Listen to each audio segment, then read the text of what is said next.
interview. Technically, thank you so much for those who came last week and today as well. We through some Zoom and Facebook trickery, were able to get all of our recording issues underway and taken care of. And without further ado, let me just pull up my notes.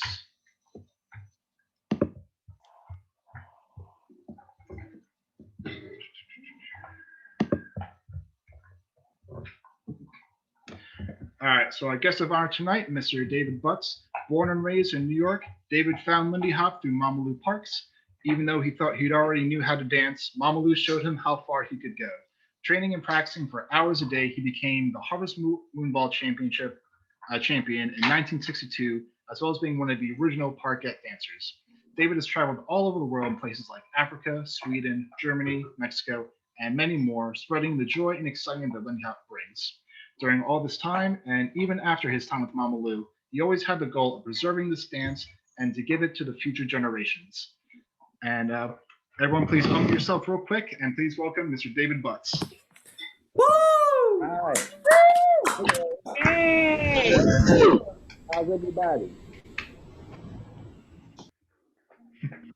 All right, thank you so much for joining us, David. And so, David, you're on your phone right now, so you'll probably David, we lost your face. I told you my phone gets crazy.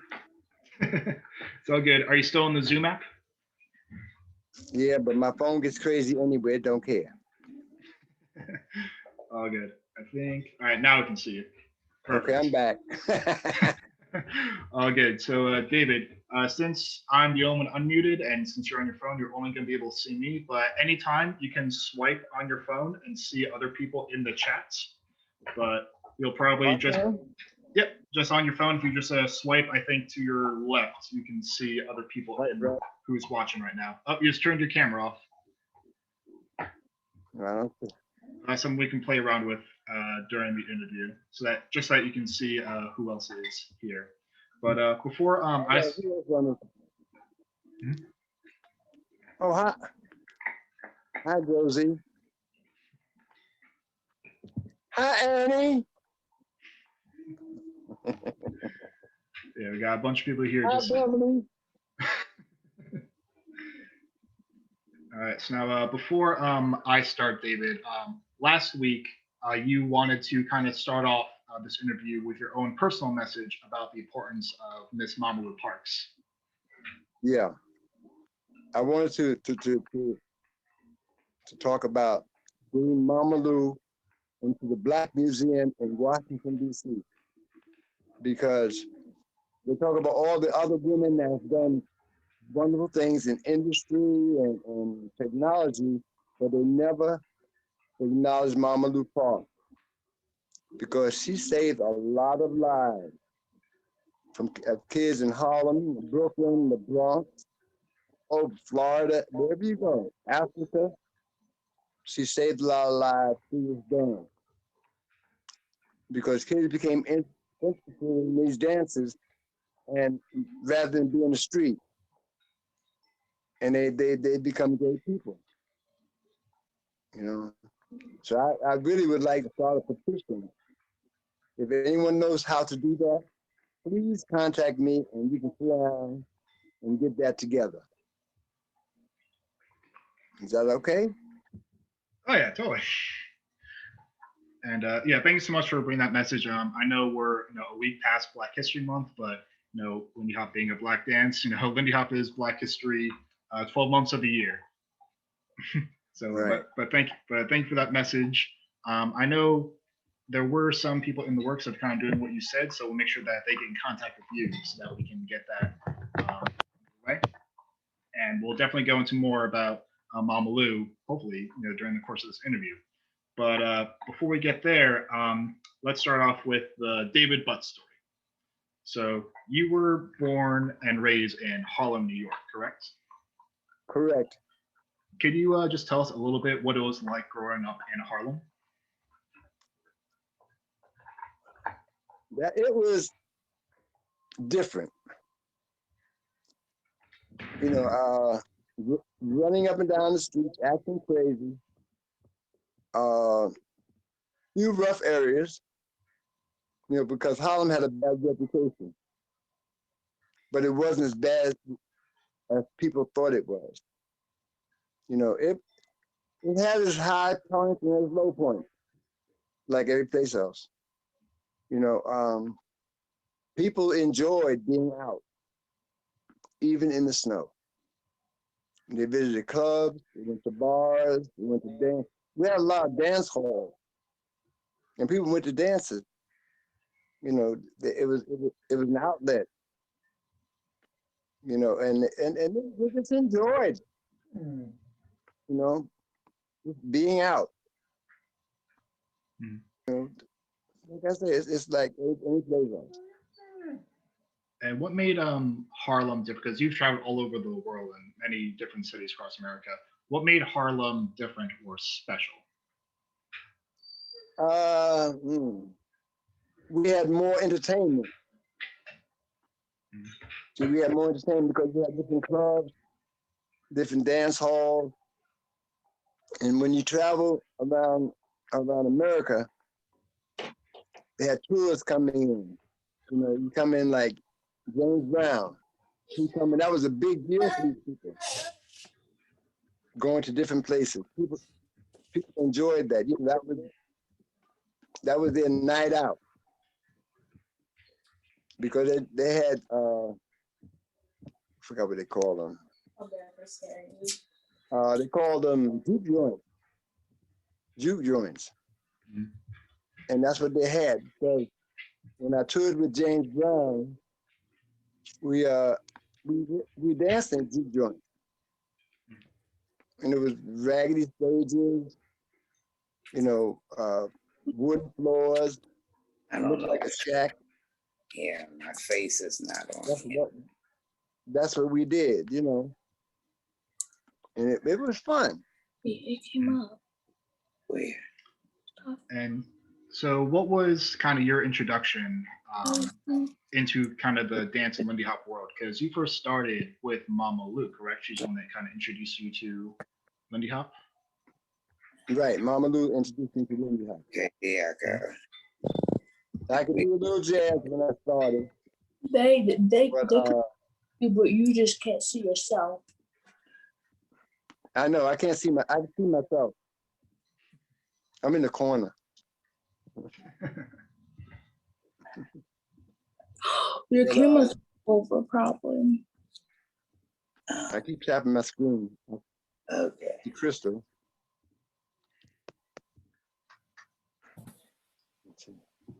No. Got it.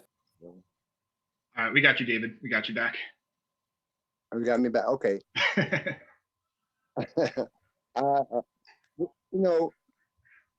It was like a new experience when you travel.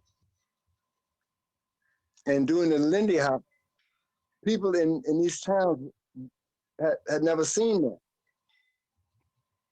Mm-hmm. And James Brown took us on the road, and it was like, what are they doing? But they enjoyed it.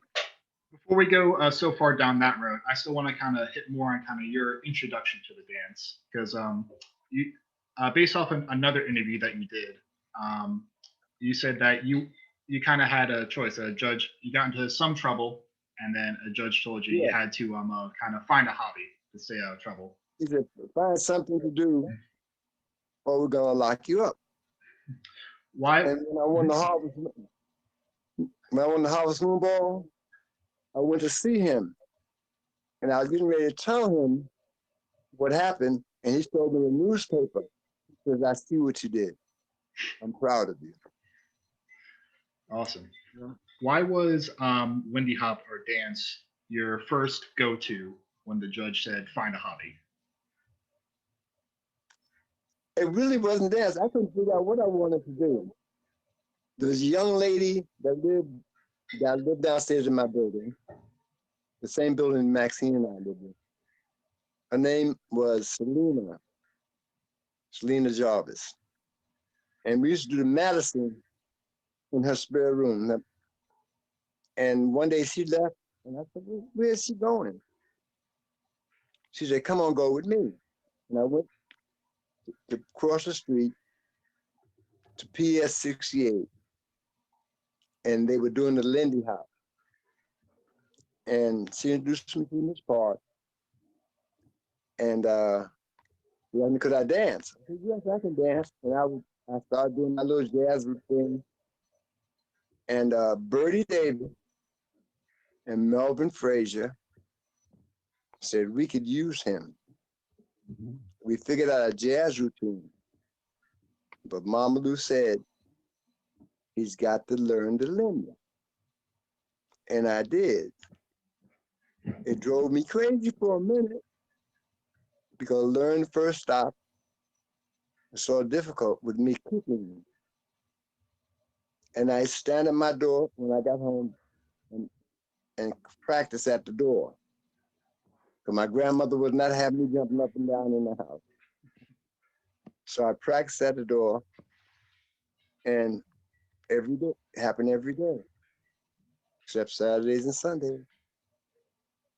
And then when she said, I'm putting you with Deborah, who is Deborah Youngblood, that was my first partner.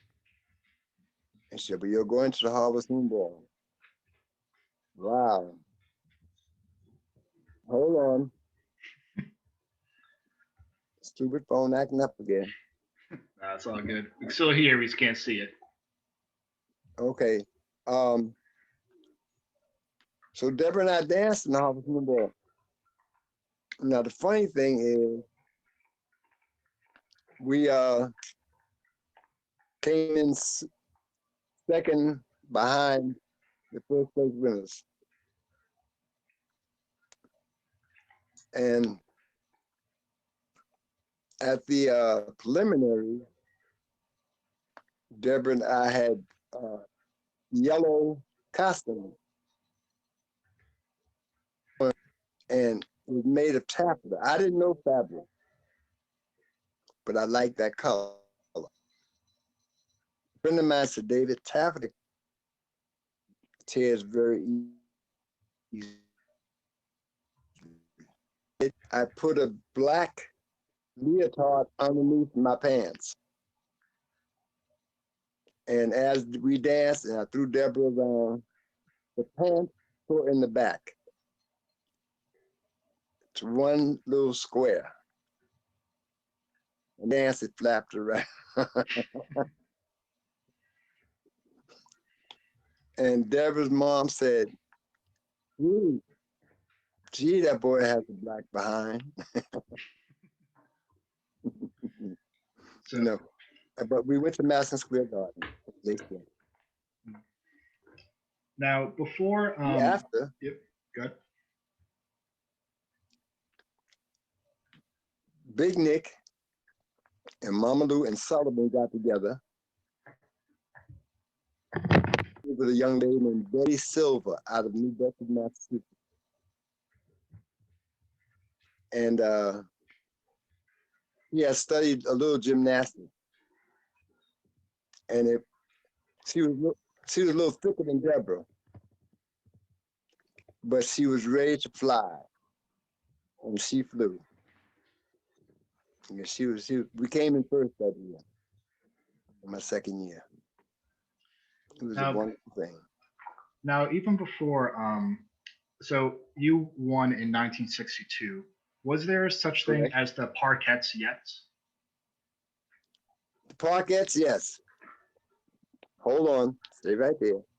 You see that this picture right? You see that picture right here? Yep, we can see it. Those are the original Parkets. Can you go through and just tell us who each person is? Okay, hold on 1 second.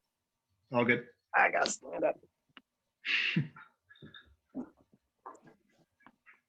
Okay. It's Gigi, Deborah, Mickey, Tracy, Gloria, and Taffy. Taffy was a swing girl for Tracy, because Tracy was in school. Mhm. That's Waco in the back, Kid Lewis, and myself. There's a couple of others missing, but those are the main projects. Awesome. Now, you have the special this kind of special interview because you are the earliest, well, I guess, yeah, earliest in terms of Parkets didn't exist yet, where many of our previous interviewers or interviewees became part of the Parkets. Can you kind of tell us, because Mama Lou started her, her dance program just to kind of keep kids off the streets as a way just to give them something to do. Could you tell us The Board of Education said for her to come and teach us square dancing. Could you imagine that? A bunch of kids in Harlem doing square dancing. But she said no, because she had been a hat check girl at Savoy. And she decided to teach us Lindy. Awesome. And that's what we did. Could you tell us then, because we know kind of the end of the story where it ends up with you guys traveling around the world, spreading, in front of audiences like the Pope, the Olympics, and even the Nixon inauguration. Where did the idea start to kind of get you guys to start traveling and spreading dance or spreading what Lindy Hop was? All I can say, as far as I remember, it started at the Apollo. One night, not one night, when Chubby Checker came into the Apollo Theater, Honey Coles asked Mama Lou for some girls, and they were named the Parkets. They did the whole week without the boys. And of course, we were very upset because Apollo was a big thing. So what Mr. Coles did, he said on the last show, the last night, we'll let the boys do their thing. And we did. And we practically lived in the Apollo Theater. We had Honey Coles as a mentor. We had, I can't remember this man's name, but he went on to Motown to teach the Temptations. He gave them the choreography. He was a great help to us. And I was one not to do rock and roll. I didn't really do the twist very well. But it was a janitor at the Apollo, pulled me aside. He says, here's what you do. He showed me how to do a frog stand and stand on my head and do the kick. And we went off from there. We went to Small's Paradise, and we opened up for Etta James at the Wilmac Room. And we were there for like 2 weeks. After she had finished, we moved upstairs to the back, and we were there for God knows how long. We had so many people from Europe and other places coming to see us because we were considered the world's greatest twister. And we twisted. And we Lindy hopped.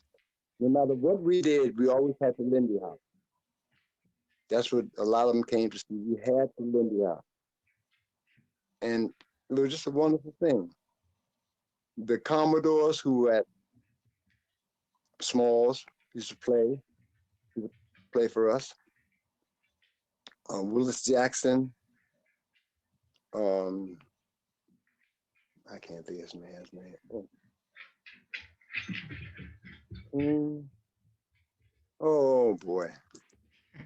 Like so many people, we went through so many people. If you can't get it now, if everyone comes to you, I'll just send a message to everyone in this chat right here. Yeah, so don't worry about it if you can't think of it right now. King Curtis. There you go. Yeah. George Benson. Yeah. Could you tell us, a little bit about kind of what those early practices and rehearsals were like? Like, who was in charge of teaching you guys the routines? Well, Mama Lou, George Sullivan, Sugar Sullivan, Big Nick, Lee Moach, Ronnie Hayes, and Barbara, they would all give us pieces. And then they would all come together. When Betty and I became partners, we were pulled aside. We give her. When any other couple, they were pulled aside to give a routine. Everybody had different routines, but everything you had to wind up with the first stop. Mhm. Dickie and the girl named T. I think they did any extra. They won just on floor work. Like Melvin Frazier and his partner, they won on floor work only. Which is very, very difficult to do, especially when you have people on either side of you flying through the air. But Dickie was so fabulous. He was heavy, but he had the feet of lightning. And he kicked it out. And his partner, she was a monster too. Yeah, they gelled so well together. And it was a beautiful thing. Beautiful. For those routines, for the Hearts Move, were those given to you by kind of your teachers, or was it up to you and your partner to come up with them on your own? No, it was given to us by teachers. Mm. Do you guys have to like fight for what you thought was the best routine, or how was it given to you guys? No, we followed instructions. Mm. There were steps that I didn't like, but I had to do it. Mm. And it became easy after a while. Can you still see me? We can't see you anymore. We can still hear you, but we can't see you. Oh boy. I told you my phone is crazy. Now we're working with it. We can see you now. I got it. Yeah, we had to go with what the teacher put down for us because they saw what we were capable of doing. Mm. And sometimes, I get evil and say, I'm not doing that. I'm not gonna do, because as I told you before, I was known as Peck's bad boy. But I'd fight for everything. You in a previous interview, you kind of described yourself as like you and Mama Lou would butt heads every once in a while, and you also described Mama Lou as like you did what she said, like the instructor gave you instruction and you were going to do what it said. Can you go into a bit more detail about how Mama Lou was as like an instructor and how she kind of taught her classes? Okay. Well, and when it first started at the school, we would miss something or act up. And she didn't mind throwing the chair. She would throw a chair in a minute and say, you're gonna do it. And you did it. She was hard on me. Hard yet soft. Like, baby, I want you to do this because I know it makes you look good. So she finally melted into what she was trying to do. That was the thing. There were a lot of things that I did not like, and we sort of butted heads. But we finally came to an understanding. That certain things that I saw, she didn't see. And then when she saw it, she said, "Oh, you were right." teaching other kids. I remember in Florida, we were down teaching a class, and I asked her, "Can I have the boys?" She said, "No, I need them all. See, I need everybody together." I said, "No, we need the boys separate." We were in Miami. I took them outside for about a half hour. When we came back in the room, they had it. Because the boys kick on one foot, the girls kick on another foot. We go in opposite directions on the first stop. So when we got back in the room, the girls were ready and we were ready. And they were like, wow, it really came together. Awesome. Because I've taught at the UN, I've taught many classes. I taught at the Bandstand of Harlem. I had a couple win a contest that won sororities or whatever you call them. Sorority, they won the dance contest. Mm-hmm. They had different teachers teaching the waltz, the tango, and whatever, but my team won. Yeah, because and that's I'm like Mama Lou, you have to do it over and over. Phone's acting crazy again. so okay, we still hear you, and that's the important part. So while you're all right, we got you back. So when did the Parkets kind of move from performing at the Apollo to kind of becoming this international phenomenon? Well, a lot of people came in, like I said, came from Europe. And we were doing shows at the Waldorf, the Plaza, all the big hotels. For Joey, I can't remember his name. Here I am again. Short-term memory. Joey Adams. His wife writes for the New York Post. And he had a lot of shows at different places, different things. And we would go do these shows for him. And we kept getting noticed. And we'd go up to the mountains, up at the Raleigh and Browns, we'd be up in the Catskills. And we'd work up there. And people saw us. And they would hire us. In fact, one year, we were called to do the Jerry Lewis Child Farm at 3 o'clock in the morning. And we did the show. And the next year, Jerry Lewis called us back. And he introduced us as, I don't know how these kids have all this energy in the middle of the night.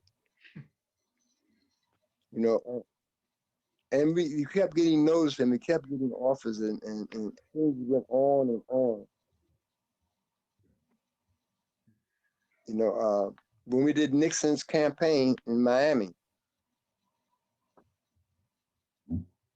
he sent his private plane to pick us up. What was that like? Great ball. Yeah. No, I'd imagine. It was an honor. It was an honor. Yeah. So I have just a short list of just what I could find of places that you've performed in. So Mama Lou took you to places like Africa, Sweden, Germany, and also to the 1968 Olympics in Mexico City. Yes. Yes. And when you were traveling through Africa, that was with James Brown, correct? No, our first trip to Africa was 1969. Okay. And then it was with James Brown in, I've written down here, I think it was like 73, 74? Okay. 74. Yeah. What was... So strange. Okay. Go ahead. I was going to say, I guess their trip in 1969, how did that come about of was that the first other continents you had traveled to? No. Hmm. We had been to Sweden. We had been to Sweden. Okay. What And, was got? we just, I don't know, just miracles do happen. Yeah. The trip to Africa. What was the? I know the purpose was dance and perform, but kind of where were you guys going, or what was kind of the pitch of why you guys are going to Africa? Like, who contacted you guys to go all the way down there to perform? Well, it was the State Department. Hmm. Because we had been to Mexico City as ambassadors. It was called the Cultural Olympics. Hmm. And after that, the State Department said, well, these kids have done a great job. And whoever put the group together with the band and sent us to Africa. We had people like Cook and Brown. Remember the Our Gang comedy? Hmm. We had one of the originals. And how many of the Parkets were kind of brought all over the world? How big was your troupe? We started out with about 14 of us, 14 or 16 of us. Oh, wow. We did lose your camera, David. Again, yeah, we can still hear you. I'm getting back to it. I'm fighting. Nah, it's no issue. Don't worry, we're winning. But wow, so it was 14 of 14 guys. Kind of like, were you even 20 yet? Or because all this is happening kind of like in your late teens, early 20s, all this traveling you guys were doing. I think I was 60, 69.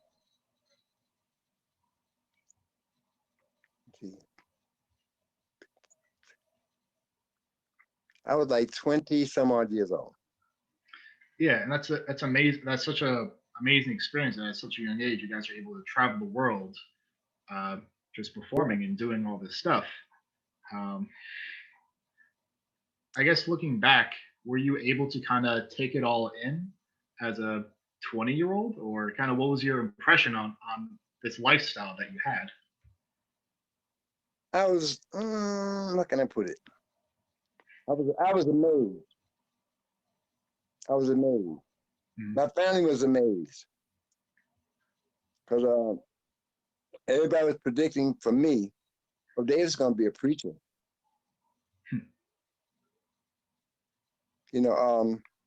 As a child, I didn't walk till I was almost 2.5 years old.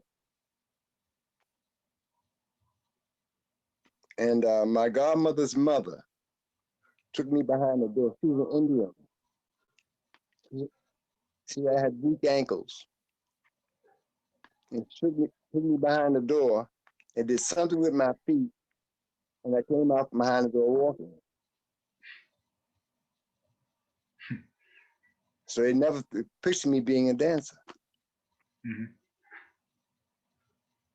Yeah, I can say the same thing for my family as well. They never. And then me myself, I kept wondering where the dance came from. Mm-hmm. My sister did some research and discovered that we're distant relatives of Bill Bojangles Robinson. That's where the dance came from. Yeah, I can imagine. So the rhythm in that blood must run thick. Yeah.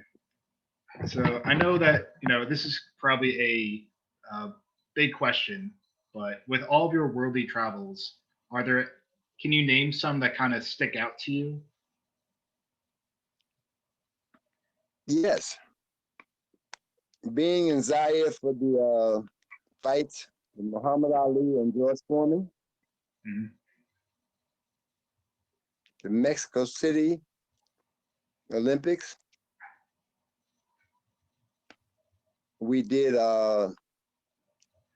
Super Bowl 20.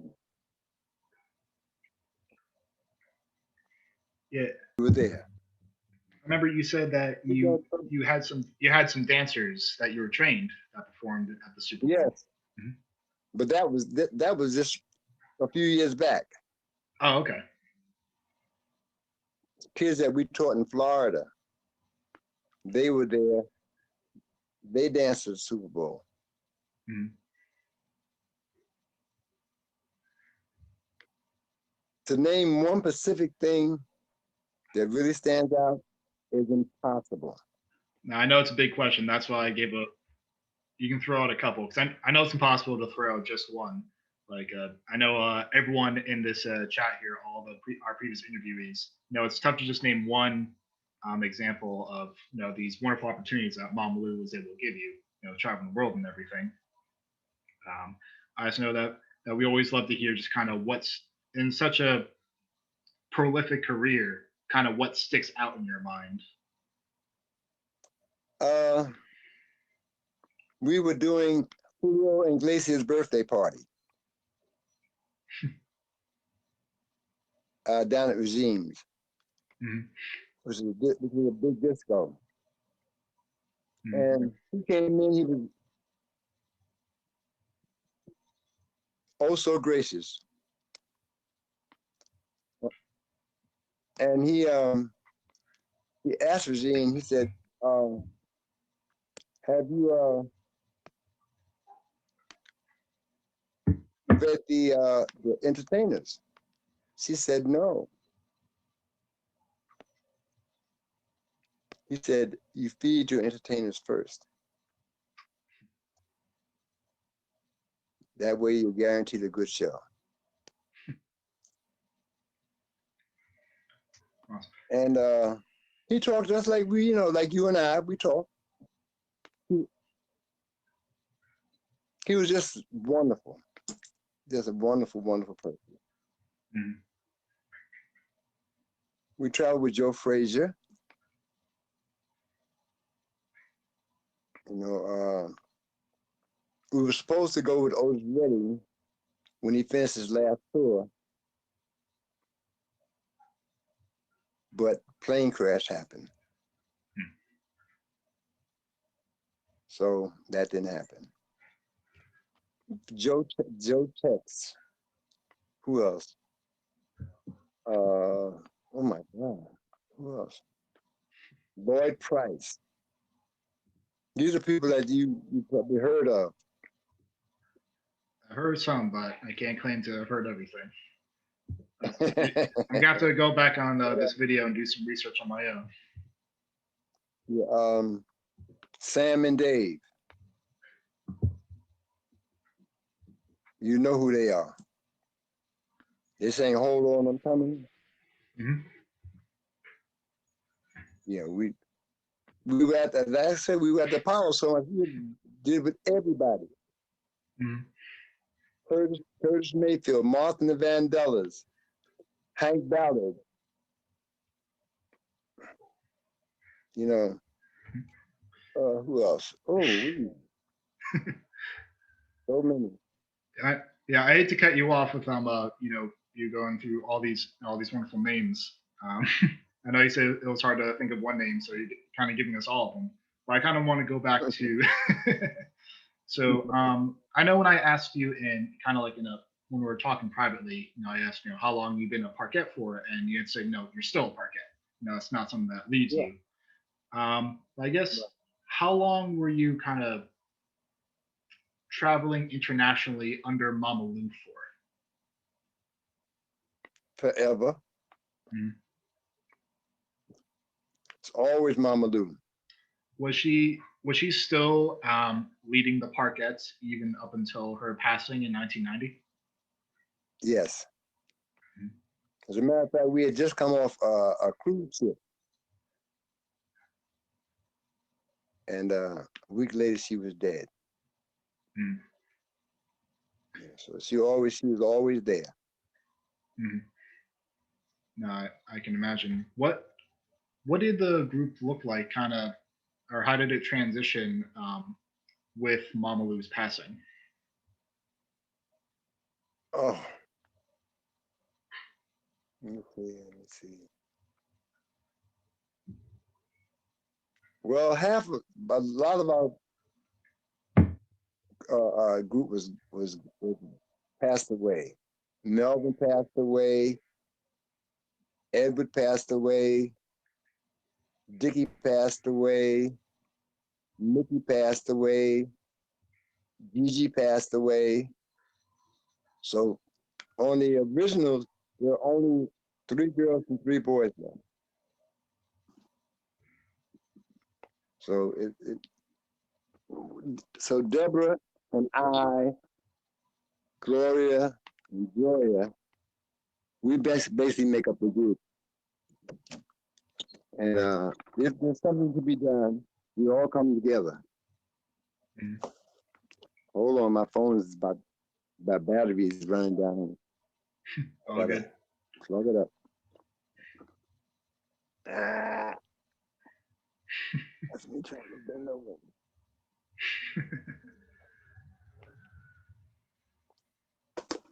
You know, the group is we stay together no matter what. If we just do little short bursts of shows, we get together, we rehearse it, and we go out and do it. They don't expect us to be jumping up and down, throwing each other. But every now and then we would throw in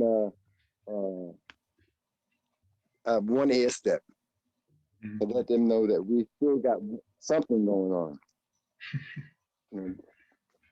We have one member in the audience. They notice your wall of hats that you have in the background.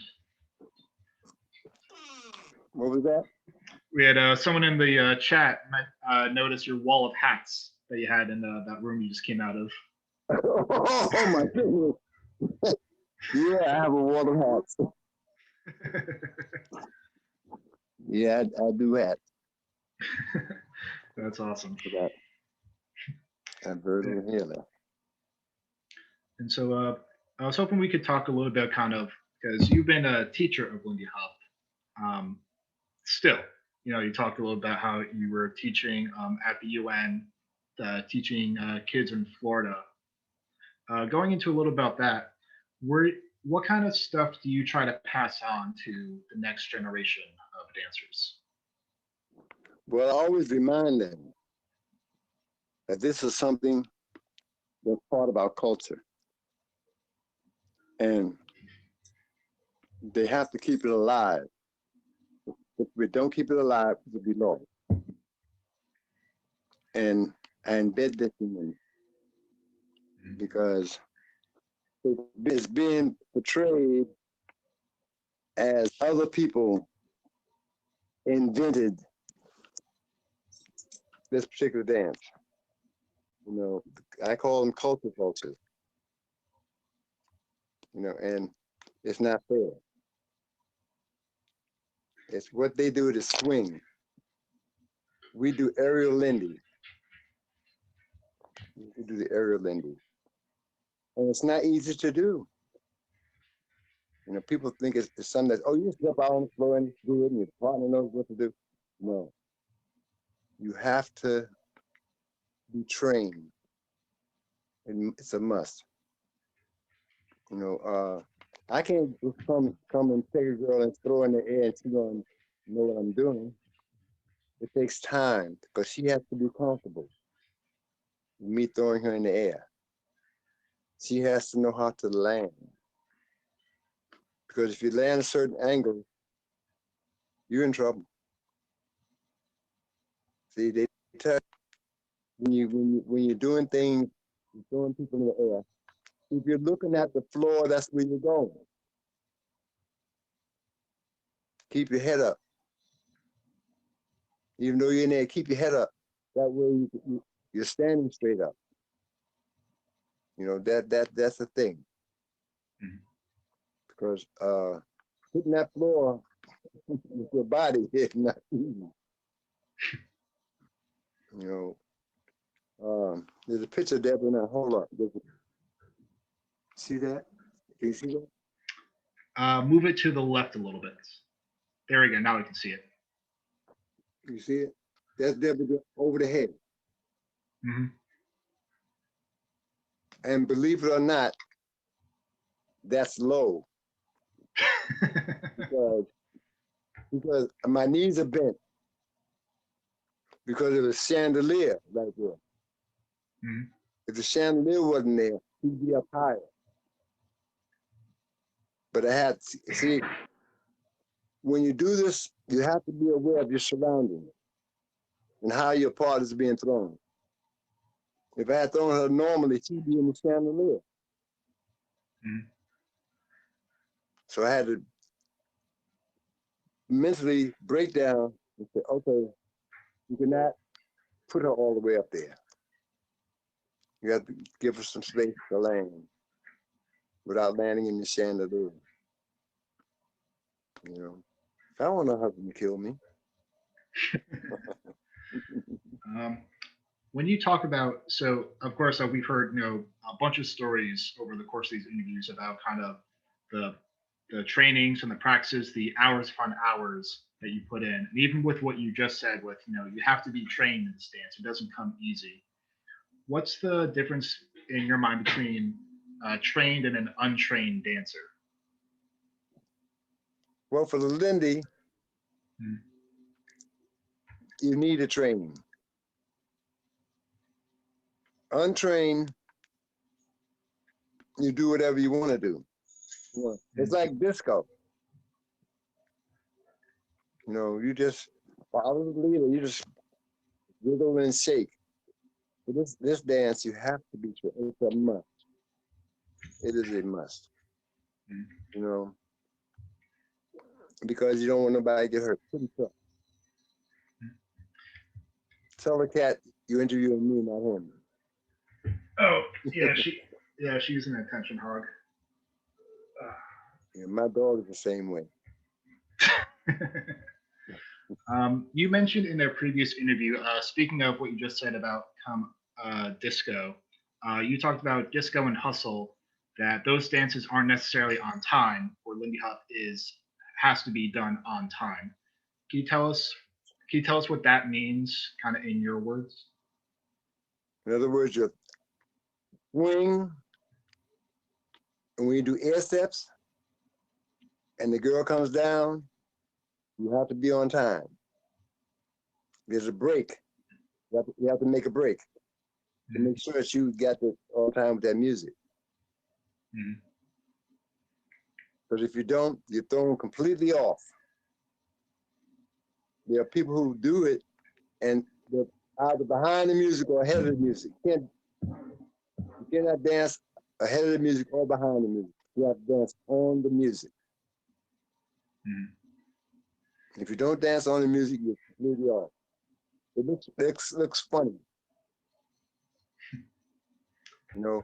We did the Count Basie ball, and I don't know how many couples there were. We did a hand clapping, the Mama Lou, and we backed up into couples, and we all swung out together and came back into the first stop, and the music stopped completely. But when the music came back on, you were right on top of the music. Have you ever seen the Kabasi? Yep, I know what you're talking about. And for those in the audience, if you look up, I'm sure someone can put the link in the chat here. But if you look up Count Basie Centennial, I think it's like 2004, 2006. I forget which year, but it showed 2006. It shows the Mamalu Parks dancers dancing, doing the hand clapping routine. And so definitely one of the videos that I told you, it's one of the videos I always go back to when I'm feeling down about my dancing or too up about my dancing, to kind of put me back in place of, oh, if they can do that, I should be able to try it. Or, oh, if I think I'm too good, now I'm not there yet. So that's definitely one that I always go back to. What you need to do is just relax, Mhm. enjoy the music, Mhm. enjoy the music. And when you enjoy the music, that's when you feel it. You know, you won't be so stiff Mhm. and stop counting. But that's what you do. You count. Don't count it. Go with your feelings. You know what the steps are. Do them. So you're just busy saying 5, 6, 7, 8, 1. Pick 1, 2, 3, 4. No, no. You got to go feel it. Not count it. Feel it. I think that's also Um, one of the most. I think that's been said in almost every interview as well. Is stop counting, just dance, feel the music. yeah, just dance. Just go for it. If you make a mistake, you know what the next thing coming. You know what if you're doing a run up and you miss out on that, you know your partner's on her way back to you. You just meet her Mhm. and you're right back on time. That's all. You just have to feel the music. Awesome. Quick If you note, don't just feel it, oh, then what? I don't know. I see a question mark over your head. Quick note for the audience. I still have questions for David that going to be going over, but if anyone has any questions that they would like David to answer, you can put them into the chat now, and we'll get to some of those. I see some people asking some questions already, and I'll make sure to look over those. But just here's your opportunity to type in your own stuff into the chats. But I forgot where I was going with this. Oh, so David, I still want to go back to a kind of your kind of teaching mentality. You know, you said you're teach pretty much the same as Mamalu, and you teach that this is their culture. But can you kind of tell us more objectively, like what you're teaching? Are you teaching them the first stops, the Mama Stew routine, your old routines? What are you trying to pass along? Well, I worked at the UN in the after school program. And the ambassadors' kids and the workers' kids would come from school and I would teach them. Mhm. I never taught them SS because they were too young. But they know the floor work. They know the first stops. I was going to ask if any. How to say it.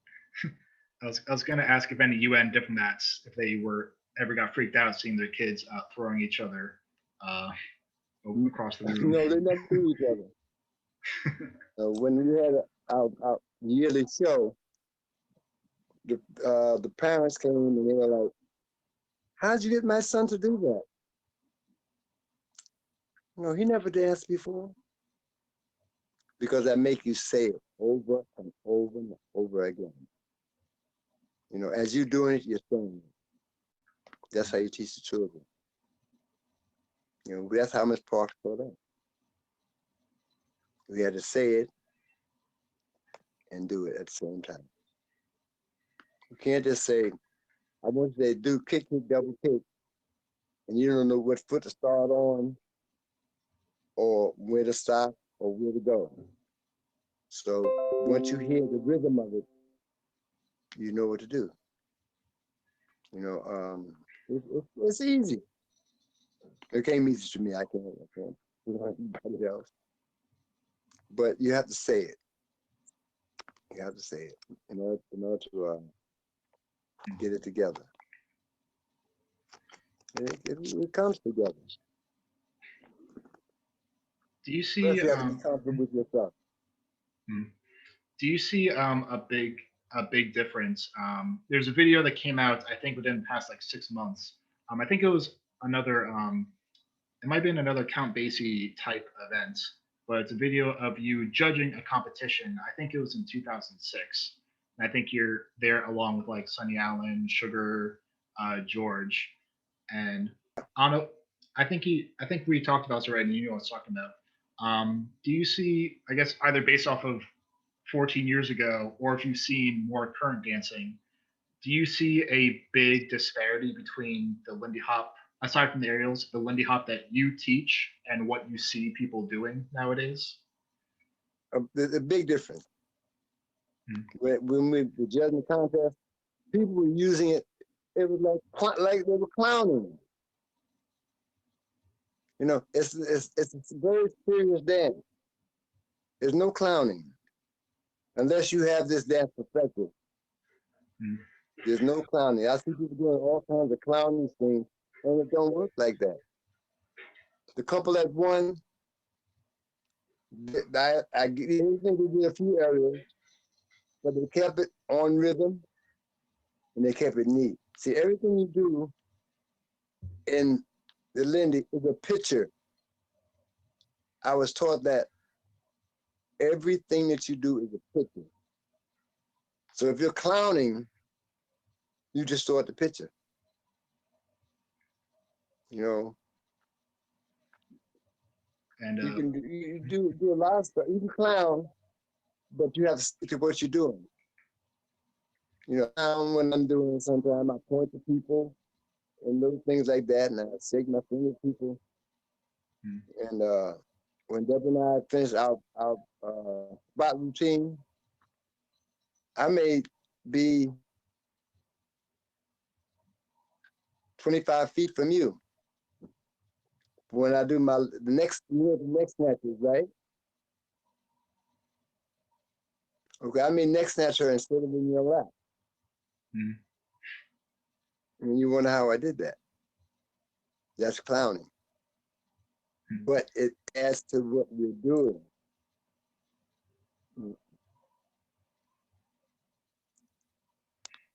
It's a wonderful thing. Hmm. What would you say is kind of so as a we just lost you. There we go. We got you back. I know when performing as a Parkette, Lindy Hop is how you ended all your guys' performances, but you had a multitude of other dances that you guys did as well, kind of leading up to it. Yeah. What kind of makes Lindy Hop special compared to all those other dances? It was exciting. It was exciting. It made people clap their hands. They enjoyed seeing that. Mm. You know, think of the girls flying through the air. You know, how do they do that? Look at that. Oh, wow. Look who the kids threw her in the air. What's going on? It's exciting. You know, especially with the pace of the music. You know, the music was very fast. Mm-hmm. And you had to keep up. That's what made it exciting. How do you dance to this music, throw the girl, come back and be on time? Mm-hmm. People got excited behind it. You know, when we were in Africa, people were like, whoa, what's going on here? But, you know, they'd never seen it. So, of course, that revved them up. You know, like, okay, I'd like to learn that. Deborah and I were in South Africa doing a commercial. And two people who were teaching the Lindy over there came to us and asked, could we stay a couple extra days? But we couldn't, because they wanted the kids to learn. You know, if they ever contact me and ask me to come over and pay my way, pay my salary, I'd be glad to, you know, and that's anywhere. It's anywhere. It doesn't make a difference what country it is. I'd gladly come and teach. Mm-hmm. You know, it's amazing. But you have to be a teacher. You got to know what to say and how to say it. You know, it's a thing.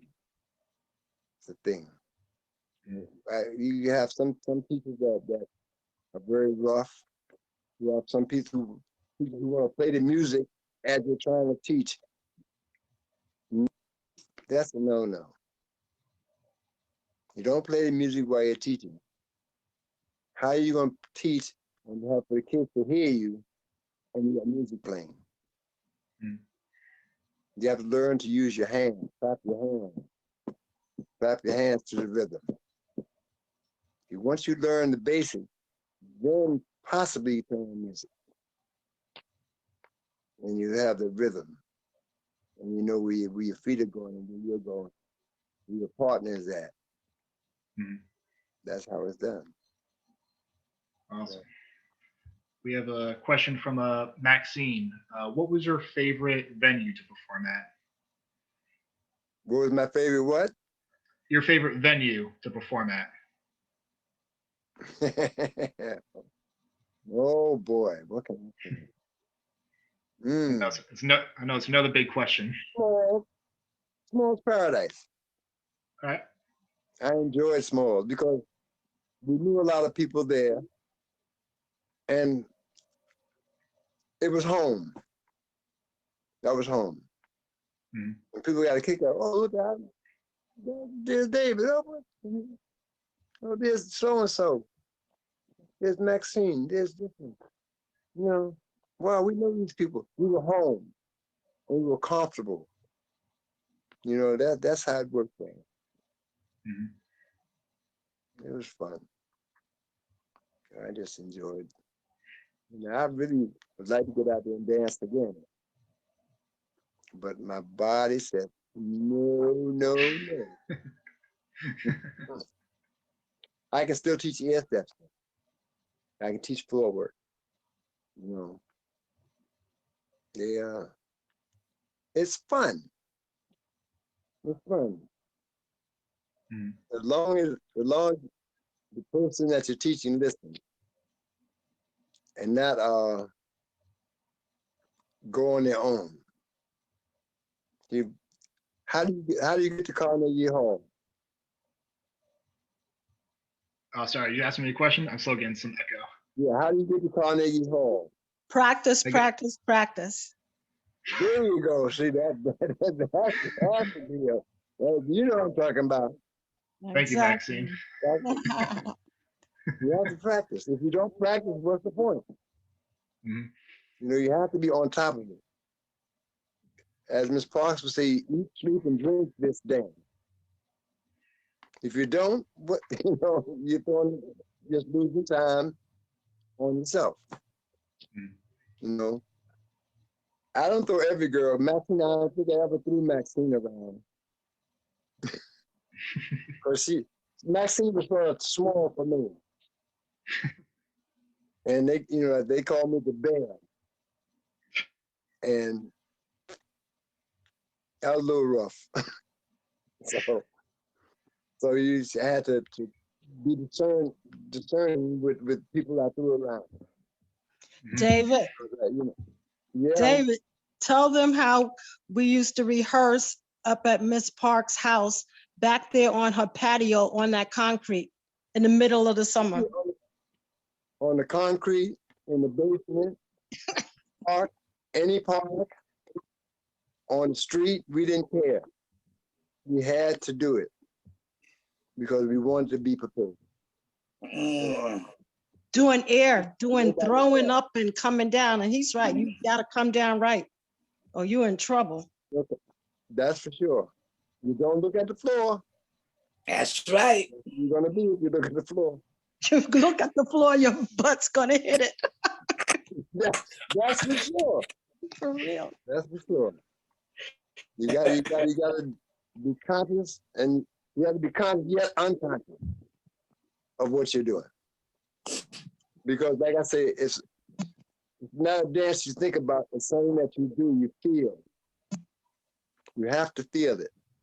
Mhm. If you don't feel it, there's no point, because you're doing it by numbers.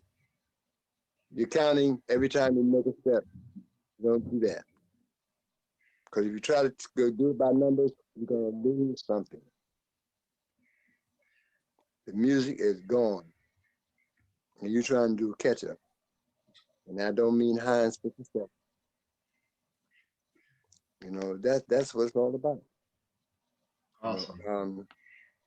I have a picture of one of some of our dancers that in Atlantic City.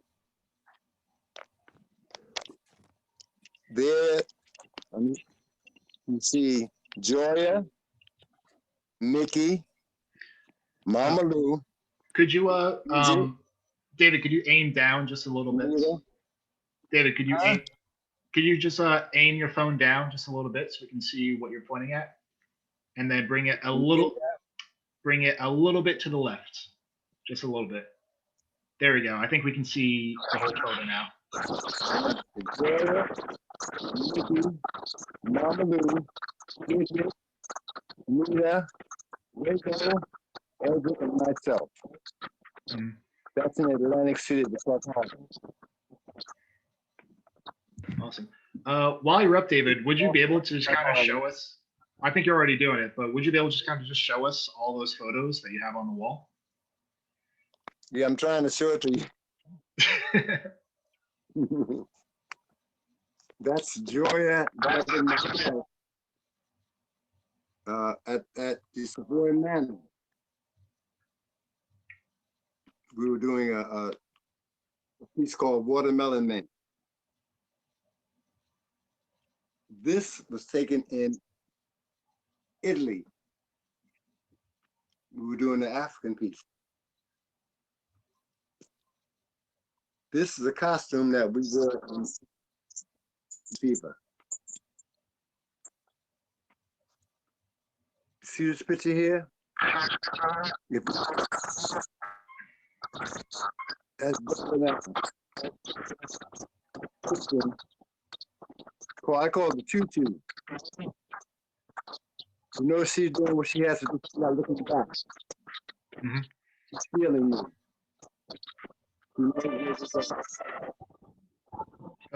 Oh, David, we lost your video real quick. I know.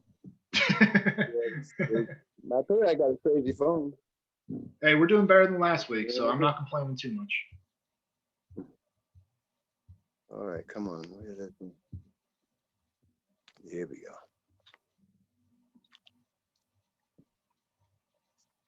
All right, we got you. Here it is. See, that was the contest Deborah and I were in.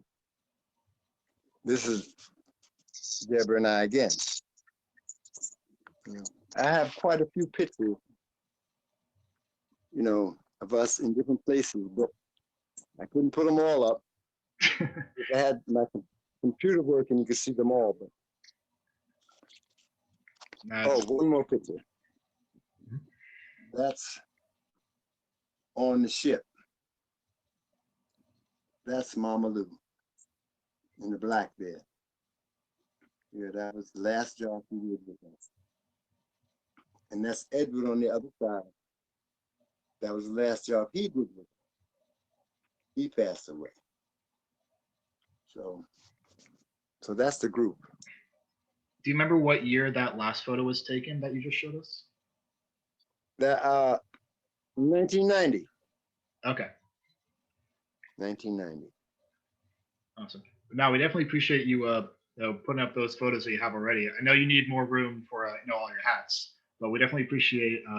We definitely appreciate all that stuff out there. I think that's the first time I've seen what the Savoy Manor was. At the Savoy Manor, Small's Paradise. That's Savoy Manor. Yeah, I think that was the first time I've actually seen what the Savoy Manor looks like on the inside. Because I know, at least for myself, I only heard about the Savoy Manor through you guys, through these interviews. Crystal was the first one that told us about the Savoy Manor. I think that's the first time I've ever actually seen it. Gloria is calling me.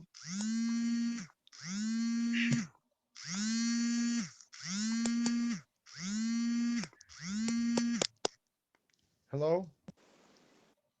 Yeah, Joya. Joya was calling me. Okay. All right.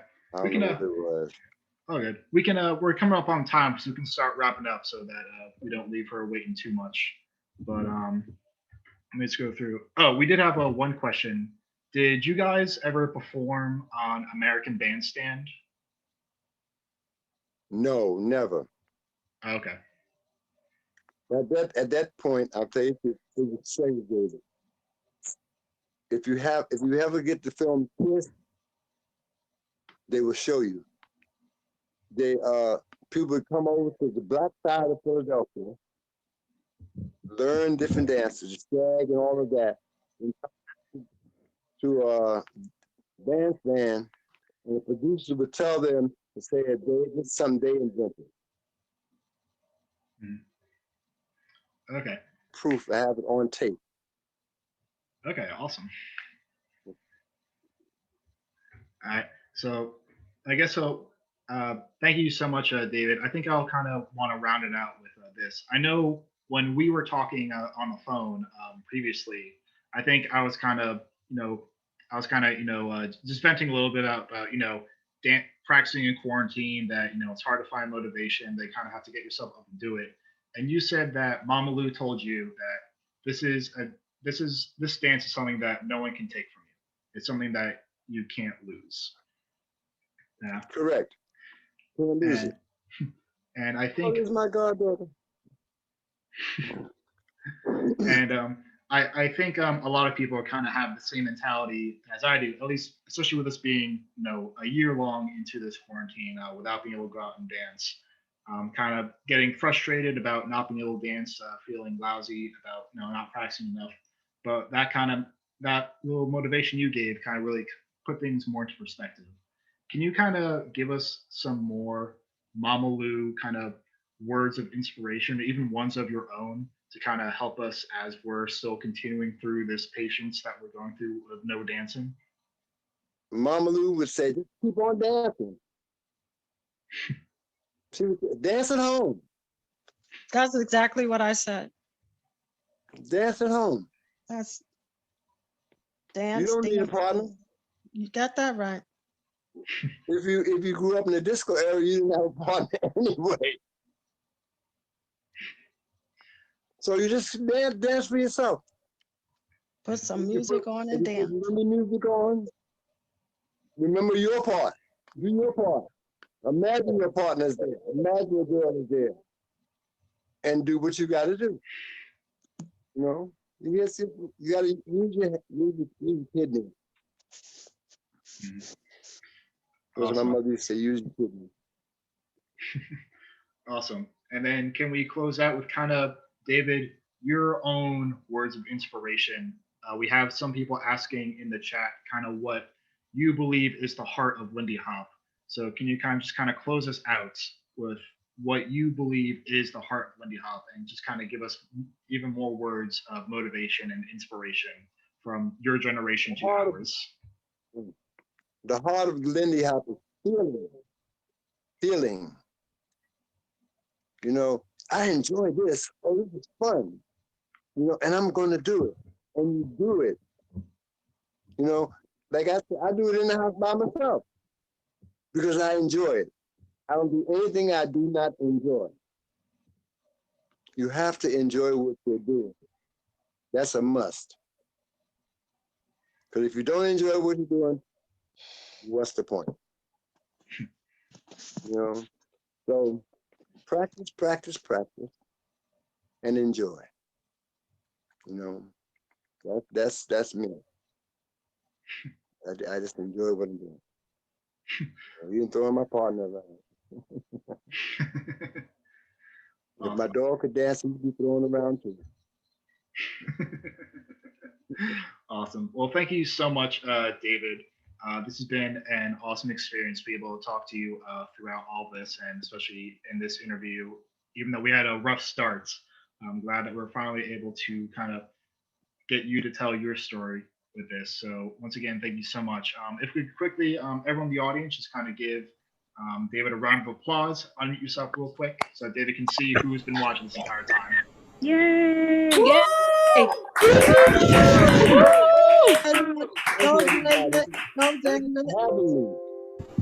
All right, Max.